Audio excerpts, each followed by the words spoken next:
Hey guys, welcome back to the, we'll call this a rest stop.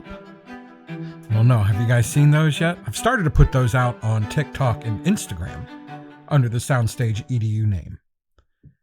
Rest stops, that place where we pull off the road for a second, catch our breath, talk about what really matters. That's what this one's going to be. Sort of. This won't be a podcast episode. It's going to be a rest stop episode.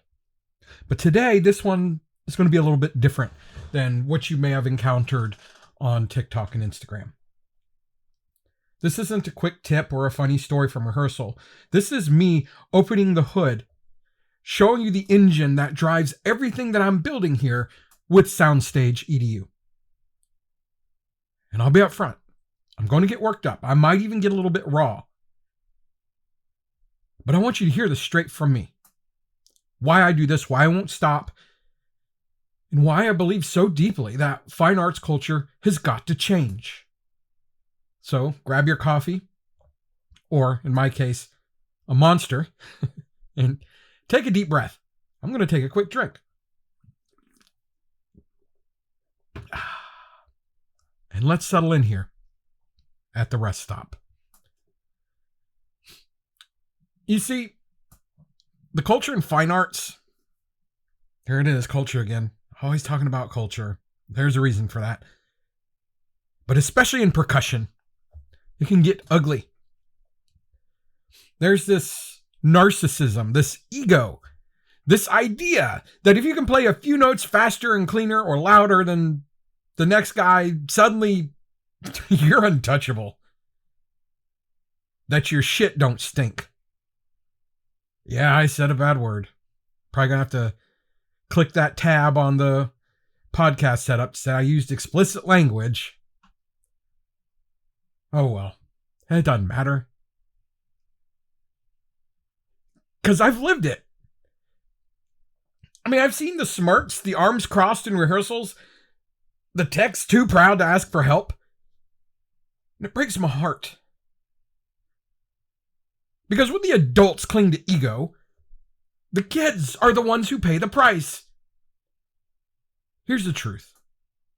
Chops don't make you a teacher. Titles don't make you a leader. And pretending that you've got it all figured out doesn't make the kids better. It simply keeps them stuck. So let me give you a story. I had a grandmother from a metro area program, not my hometown, tell me how incredible her grandson's drumline was. I mean, she was glowing. Could not stop telling me how they practiced all the time, how they couldn't stop talking about it. They were just obsessed with it. You know how drummers get. And she believed that they were the best thing walking on earth. And she reinforced that. So naturally, what did I do? I went to go see them. And I'll be blunt. They were awful. They couldn't play clean eighth notes if their lives depended on it. I mean, we're talking middle school level at best. And here's the kicker. Before that, I had already actually reached out to this school.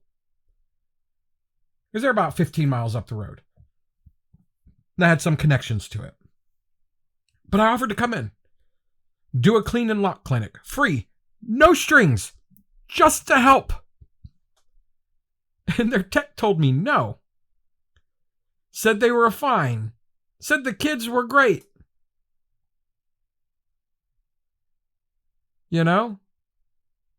He basically told me, no, my shit don't stink. And meanwhile, Grandma's telling the world how amazing they are, and those kids are walking around thinking their collective shit done stink.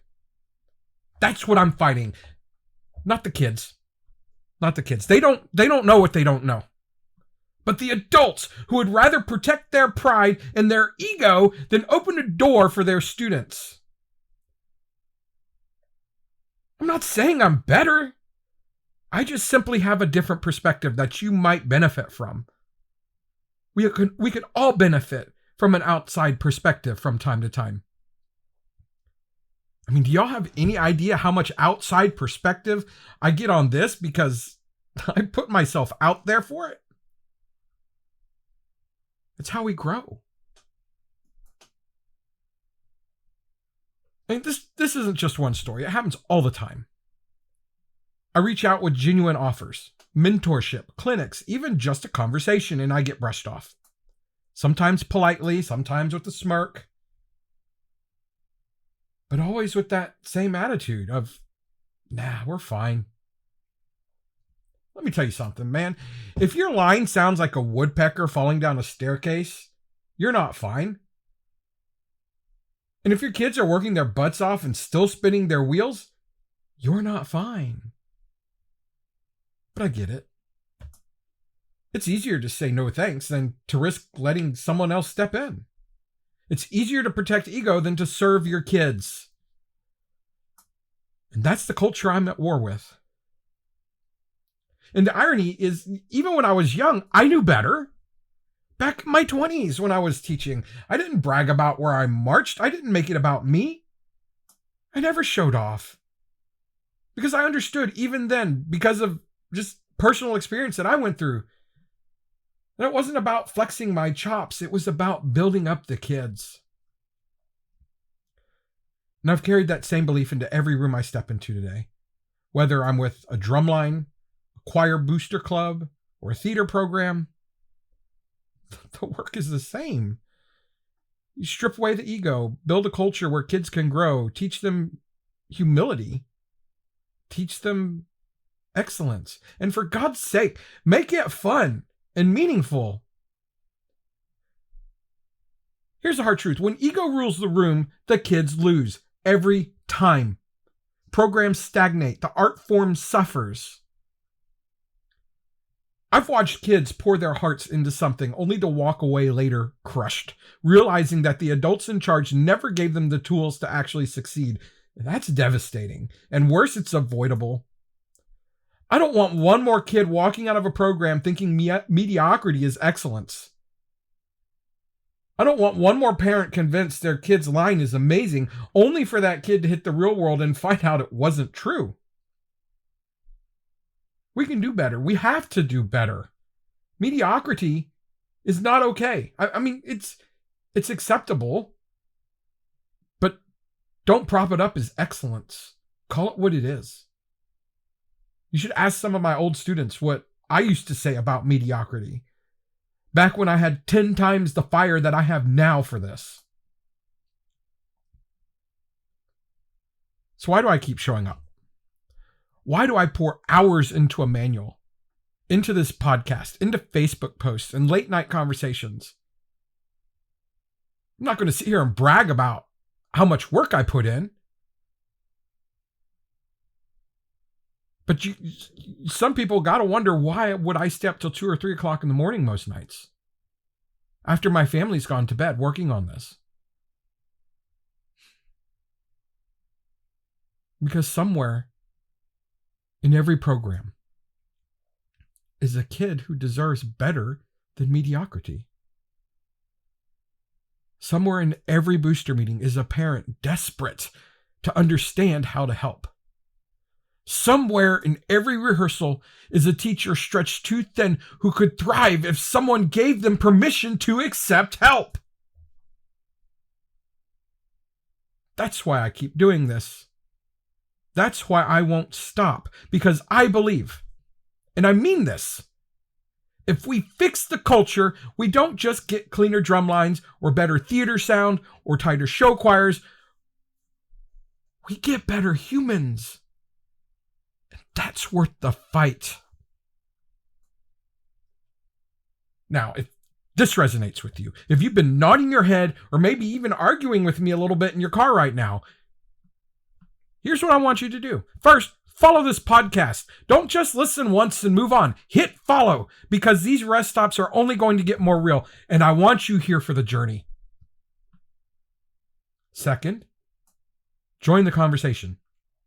I've got a Facebook group where parents, directors, boosters, and techs are starting to talk honestly about culture, about fixing what's broken, about sharing solutions, come join us.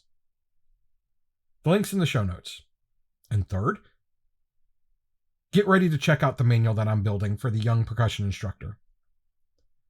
It's not just a troubleshooting guide, it's a lifeline, a resource to help you walk into your next rehearsal or show feeling confident, prepared, and ready to succeed. And we won't just stop with the young percussion instructor's manual. We'll have plenty of manuals like this that we're going to produce. So be on the lookout for those. But you're only going to know about them if you follow us and stick around for the conversations. I mean, start a conversation about it. Ask me about it. Share it with someone who needs it. Look, I know this was raw. But this is the heart of it for me. This is why I do it. The rest stop, it's a place to breathe, to reflect, and to remember why we're on the road in the first place. And for me, it's the kids. It's always been the kids. So I'll keep fighting the ego. I'll keep pushing past the brush-offs and the crossed arms. Because somewhere in that room is a student who deserves the very best we can give. And maybe the very best that I can give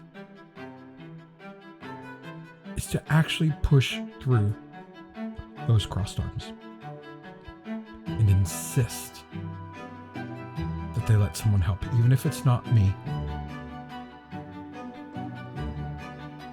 But for them to take a break and to reset themselves. So thanks for listening. Thanks for pulling over here with me today. And as always, I'll see you at the next rest stop.